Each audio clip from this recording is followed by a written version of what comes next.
song that Rod sang by David Alt. David Alt is an amazing man to sing Uh-huh. his music.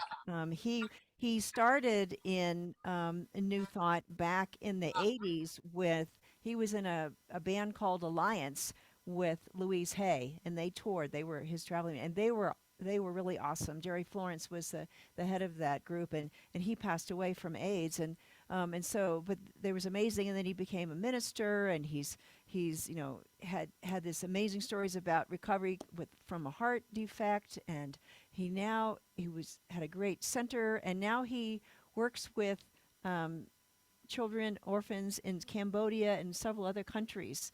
I mean, what a difference that man has made in the world, and you can hear it just from the words in that song. So thank you for for that song, Rod. So that it's a day when there's a week when there's so many things to be amazed about. And recently I purchased a new smartwatch, and here's my new watch, and it's similar in size to my old watch, same brand, and I assumed that it would work pretty much the same way. Well, that was not it was only 3 years ago. And so aesthetically, the watch has been updated. It's pretty gold and case, and it's got this attractive digital face. And um, what I didn't expect is that the software and all the operating features had evolved so much. They've got a little bit of gold in the picture, and so I wanted to see how it works. So first thing, how do I charge it up? And so that was the easy part. And then I went to, and it doesn't have a slider on the side to make it do anything. So it was like, okay, how do I do this? So I said, all right, better download the manual on my computer. So I download the manual. And so it tells me how to pair the watch with my cell phone. Okay, can do that. And, but then as I went through and started scrolling through, there's all this kind of information that's on there. It's in different colors and words and little icons and numbers. And it was like, got to read this manual. The manual is 67 pages long for my watch. Okay, this is not going to be an easy 2 minute learn. This is like 2 hours or something or other, and probably definitely takes some time and effort. So, with a sigh, I sat down to start reading through this manual. And so not only will my tiny little watch help me track my exercise and fitness stats, but it can provide notifications for alarms and for call and text and calendar and apps on my phone. And I just have to stay within 30 feet of my phone. I can even be in the next room and it still works. And my first reaction was, this is too much. I'm just going to shut off all those notifications. But then the possibilities said, kind of lured me to learn more. Maybe you could do something more. And I watched our bookkeeper. Her daughter calls her and she talks to her on her phone. I mean, on her watch, not on her phone anymore. It was like, okay, this is a new world. I can catch up or I can hang out in the past. So all of this is to say, um, there are other things that are a little bit more difficult to navigate than the watch, which is relationships. And that's what we're going to talk about today. To begin with, people are much more complex. Even as complex as this watch is, people are infinitely more complex, right? And it's too often we mistakenly assume that everyone else has the same identical values and functions and ways of doing things as we do. That is totally wrong, right? Even within our American culture, there's so many variations. And when you get into around the world and different possibilities, and it's just, one generation to the next, it just keeps changing. So when we encounter someone different than us, which is, probably all the people on the planet minus one, us, we react with frustration and resentment and even anger, because they don't respond to our words and needs and actions like we think they should.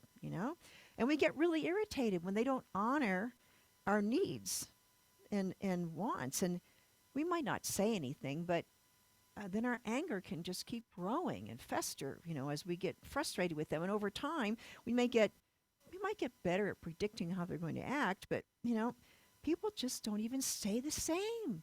We don't stay the same. And so This whole thing evolves and grows just like the technology on my new watch. Right?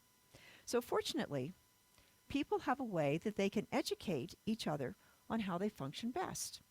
And so, when we get clear on our boundaries and when we share those boundaries with other people, we provide ourselves and them with a user manual, right? And so, the user's manual, we can discover and share our boundaries and share them with others.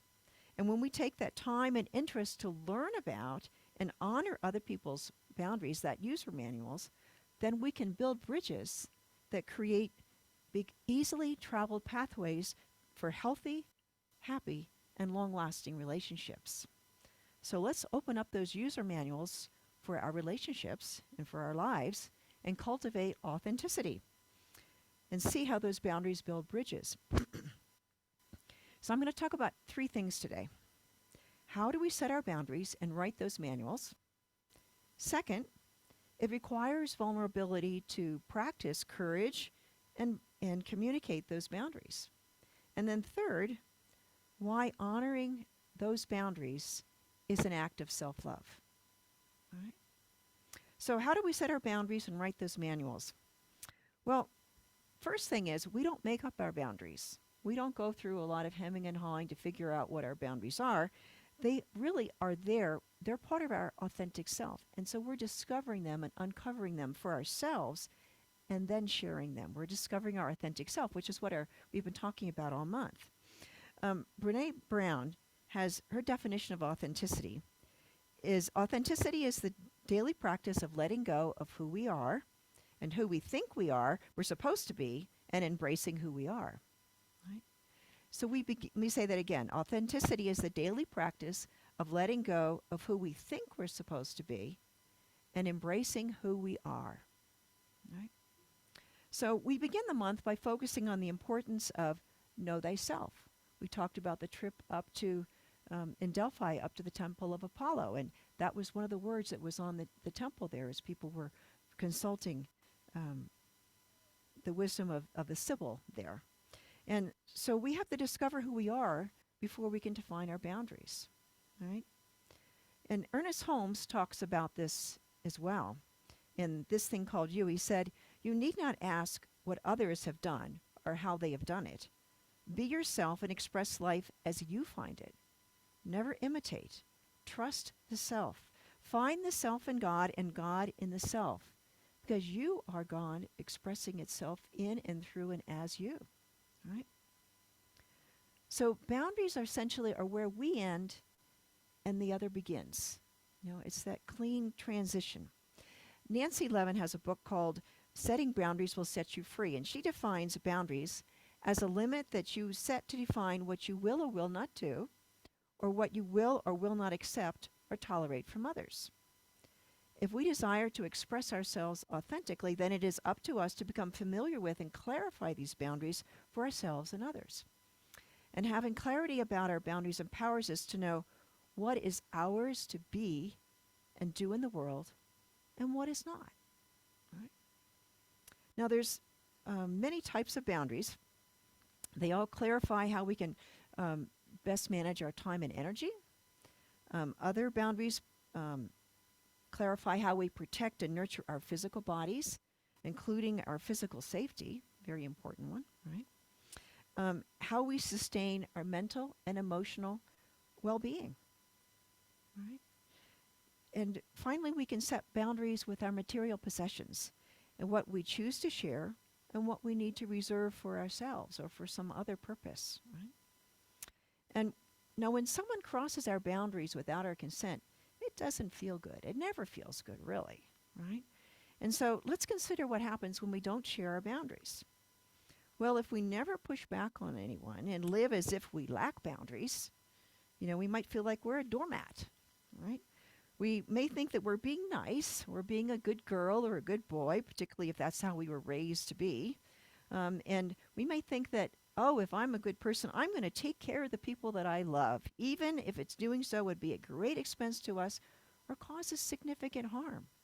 Or maybe it would keep them from doing what they need to be a person in their own right? Or perhaps we feel that we are unworthy, right? That we don't deserve that space that we require. Our fear can keep us quietly serving as a doormat for whoever wants to take advantage of us, right? But if we let people think that we hold nothing sacred or that our sole purpose in living is to take care of them, well, they may well just take us up on that offer and they'll keep taking and thinking that it's okay. It's been okay up this so far. Why, I like this deal. Let's keep going. And but if this continues, inside of our emotions of resentment, betrayal, and anger can continue to build, right? And particularly if the way that they're controlling us is can be violent or emotionally abusive. I mean, there's a lot of things that can happen. So Brene Brown, in her book The Gifts of Imperfection, it's a great book on setting boundaries and dealing with guilt and shame. Wonderful book. She says, when we fail to set boundaries and hold people accountable, we feel used and mistreated. This is why we sometimes attack who they are, which is far more hurtful than addressing a behavior or a choice, right? So when we get angry, rather than having this calm conversation of saying, this is the boundaries, this is the way I want you to treat me, we just kind of stuff it and stuff it and stuff it and stuff it, and then we blow up. And that is not very healthy for the relationship, right? So it's important then, how do we figure out what our boundaries are? Well, one way is to pay attention to our reactions when something happens, right? When those feelings of anger and resentment start to arise, when we know that this just doesn't feel right, that helps us discover our boundaries, right? That we may not even have realized that it was something that was important to us, right? So if we don't know who we are, we need to first discover what our boundaries are. And if we don't do that, how can we expect anyone else to honor those boundaries if we don't even know what they are and we haven't shared with them? It's like trying to getting a game and not having any rules. Can you imagine playing Monopoly without any rules? And it would be pretty crazy. So what do we need to do? So if we want to be treated with the respect that we want and deserve, we need to communicate our boundaries clearly. Have you ever heard someone say, well, if you really love me, you would show it by, fill it in the blank. You've got an expectation, right? But what if that is unsaid? They expect us to do whatever it is they want us to do to prove that we love them, and we have not even a clue.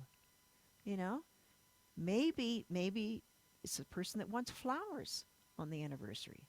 Maybe they want chocolate. Maybe they want to go to the symphony. Maybe they want to go to Paris. Maybe they just want to be left alone. We don't know unless they tell us, right? So it's unfair to expect others to read our mind. It's an assumption that everyone knows this about me because I'm just like everyone else. Well, first, you're not. And secondly, they can't read your mind, right? Their world and their boundaries are very different than ours. So we need to have this communication, right? And it's much better to communicate it when we're calm and clear than after things have gone askew, right? So just think how differently this story can turn out if we figure out what our boundaries and priorities are and communicate them to the other person in our lives. And this is the user manual for a healthy relationship with us. And hopefully the other person has a user manual that we can read to learn about them, right?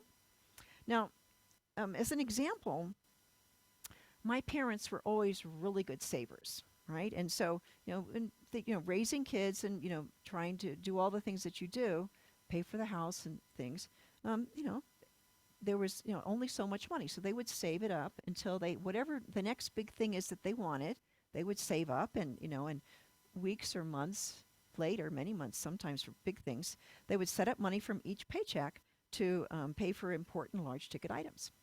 Well, one time they were saving money to build a new china storage cabinet, right? And my mother watched the funds accumulate with great anticipation. Oh, this is so wonderful. And she had, the wedding china that she wanted to put in the cabinet. This will be great. And then the car needed new tires. All right, so my dad, of course, he used the tires to buy the new tires and wiped out the savings.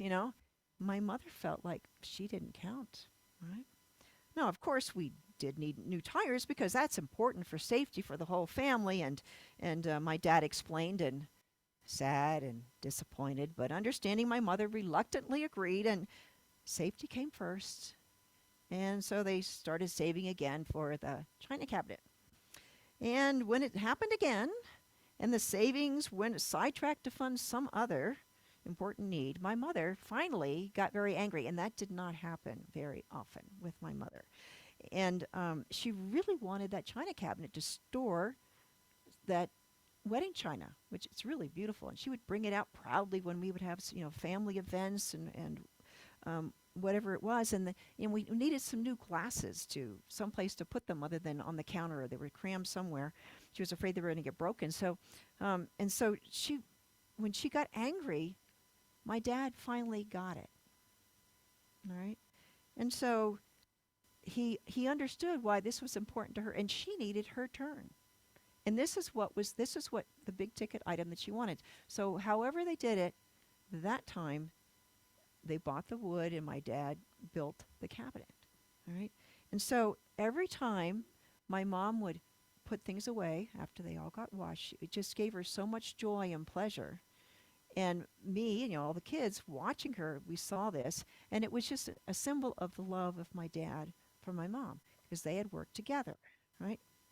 So it's something where she had to blow up to do it, but it kind of laid the groundwork for them to have a more um, interactive relationship. And it's like they took turns from then on about what needed to be done, right? They learned to honor each other. Now, it requires vulnerability to practice courage and communicate, all right? And it's our responsibility to make sure that that user manual gives us an opportunity to practice courage and be vulnerable. When we share our boundaries, we are sharing our innermost self, our authentic self. And so it's very vulnerable to, it's like you've given somebody a manual about how to zing you right in the heart if they wanted to, right? So we have to trust people. There's some risk that's going to be there. And when we share our boundaries, hopefully people are going to be honoring us, but people won't always agree with us. Sometimes they might just ignore it. So there's always risk that's going on with all of this. And even worse, somebody could use that user's manual to hurt us. Right? So how do we have that inner strength of being Brene Brown talks about having a strong spine and a soft front. So when you have a strong spine and you are strong in yourself, then you can be have this give and take space with other people in front of you. So still, it comes back to the only way other people are going to know about you is if you, and know your boundaries, is if you tell them what they are and you share your user's boundary. Now, we really don't, when we're in relationship with someone else, we do not want to stumble upon a landmine that blows up when we're approaching them. We want to have a safe path. We want to have a map of what tells us where, if there are landmines, definitely avoid them. And if somebody's coming to us, we don't want them to step on our landmines either. So it's really important to share those boundaries, to create the bridges and the clear pathways to get together. And then we can decide to be brave and ask for what we need, right? If you never ask, you never receive. And so we need to be clear. Now,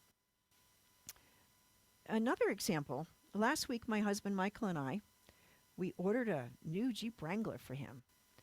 And so this shopping for that Wrangler had started at least 6 months ago, year ago?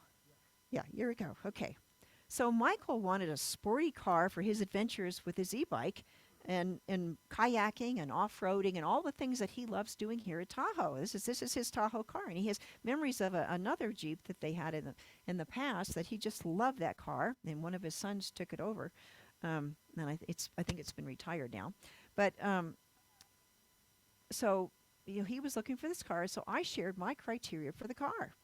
Okay, what was important to me in the car? Well, I wanted to feel safe when I was in the car, good mileage, and a car that is warm and dry in the winter.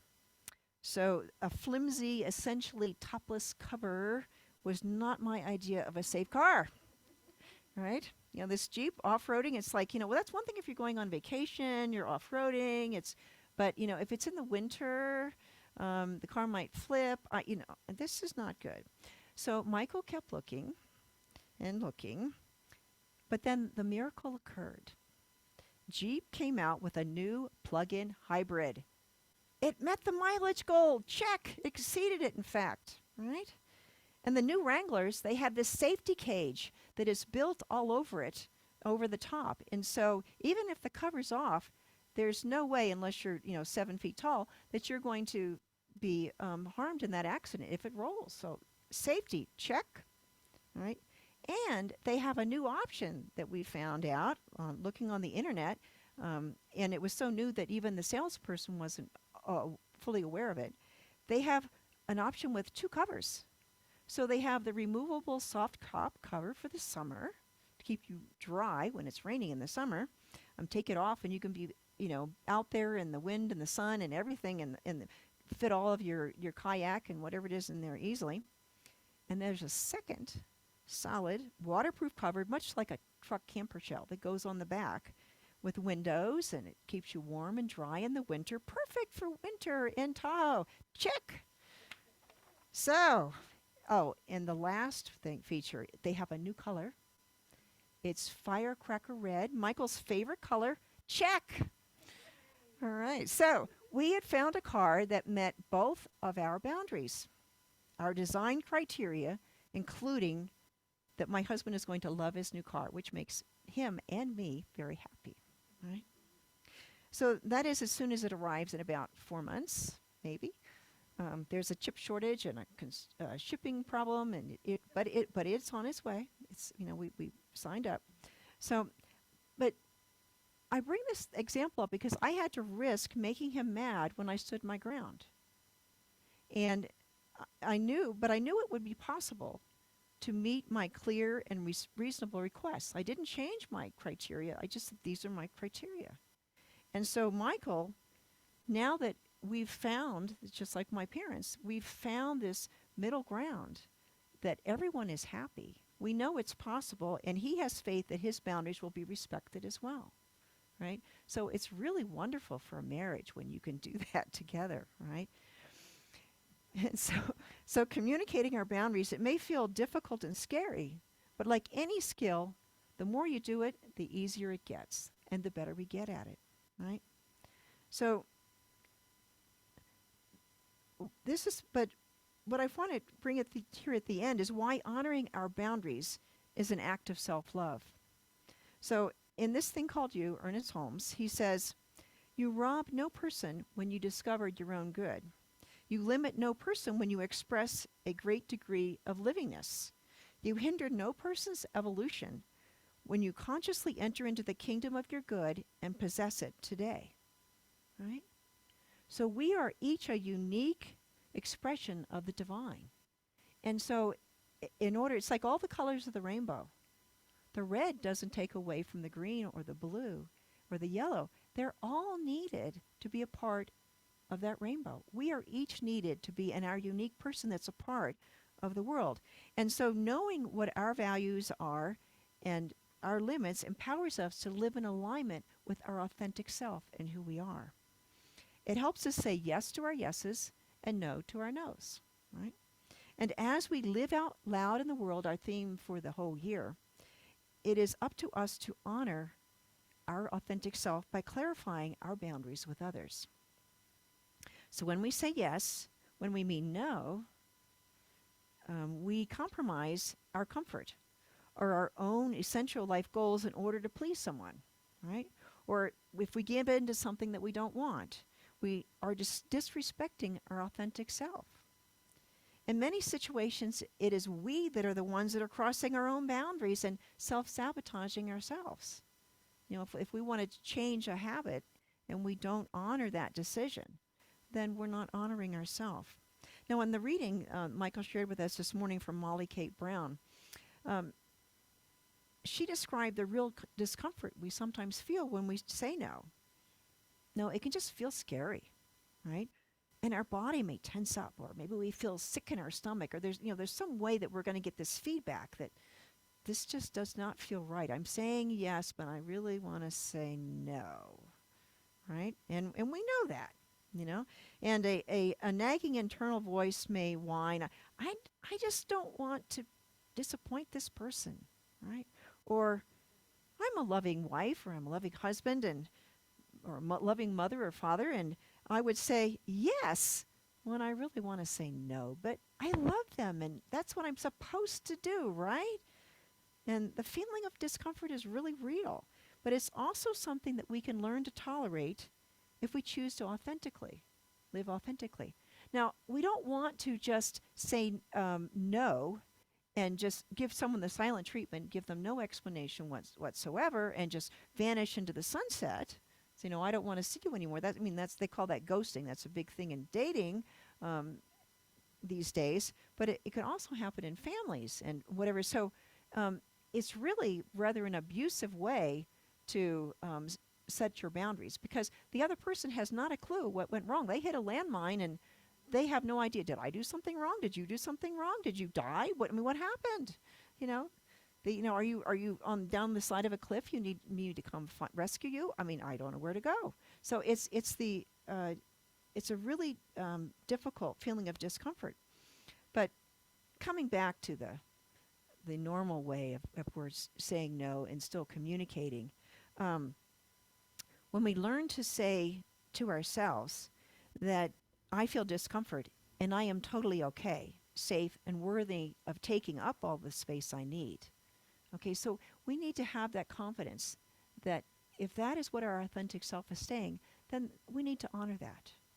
But we also need to build up our muscle to live out loud with authenticity and vulnerability. And we also need to perhaps go through the discomfort of saying no and having the conversation of what the boundaries are. If we're going to have an ongoing relationship with somebody, or we want that opportunity to have that, we want to have that difficult conversation.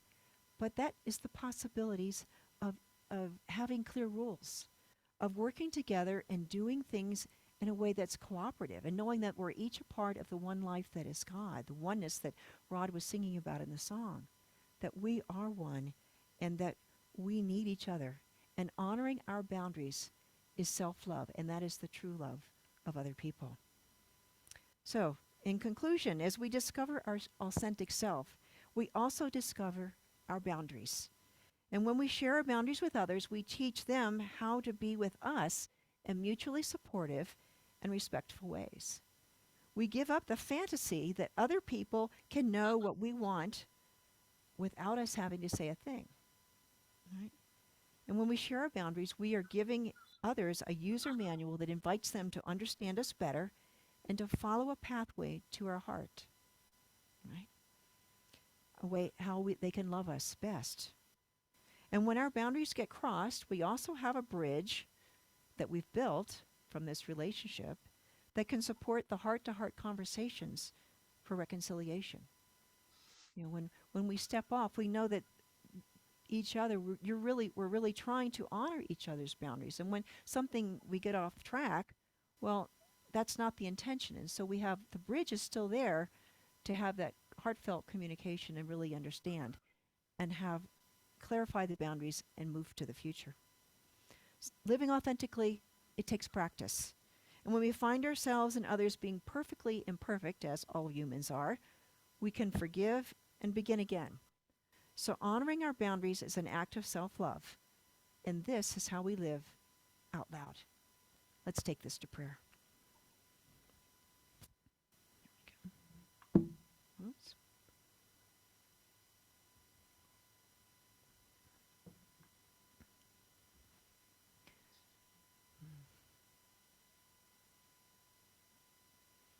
And so in this stillness, in this calm,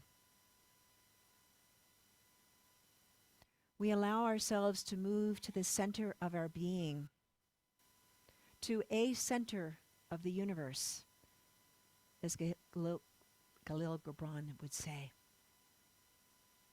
We are a center of the oneness of the divine. We are whole and perfect and complete. We are a divine creation, just perfectly created to be who we uniquely are. And as we express ourselves out in the world, we strive to do it from our authentic self as we truly are.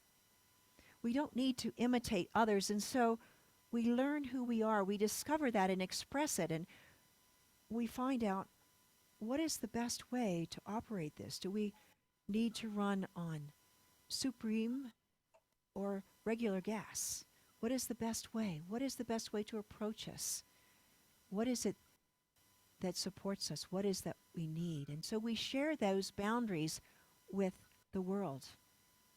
And we stand in our strength, knowing that we deserve exactly what it is that supports us the best. Just as we would give our children exactly what they need to flourish, we give ourselves exactly what we need to flourish and be all that we were created to be. And as we share these boundaries with others, we extend to others that opportunity to share their boundaries with us. And we listen without expecting them to be just like us, but expecting them to be themselves and being grateful for that user's manual that when it's given to us and we can exchange it as we give one to others. And as we learn to do this, there is this learning curve of being in discomfort. But then there is the joy and the wonder of finding we are on solid ground and the relationships become stronger and healthier and longer lasting, and they are really resilient in supporting each other to be more than we can be alone. This is the beauty and wonder of living as our authentic self, of living out loud, of sharing our gifts with the world and with each other. I am so grateful to know this truth, to be here in this Center for Spiritual Living, Tahoe-Truckee, where we have this opportunity to understand this and learn it and practice it, being perfectly imperfect. And together we grow in joy and wonder and love and wisdom, divine wisdom. This is the truth of who we are. This is the truth of our experience right here and right now. And with gratitude beyond measure, we say, thank you, Father, Mother, God. Thank you, Spirit. And together we say, and so it is. So it is.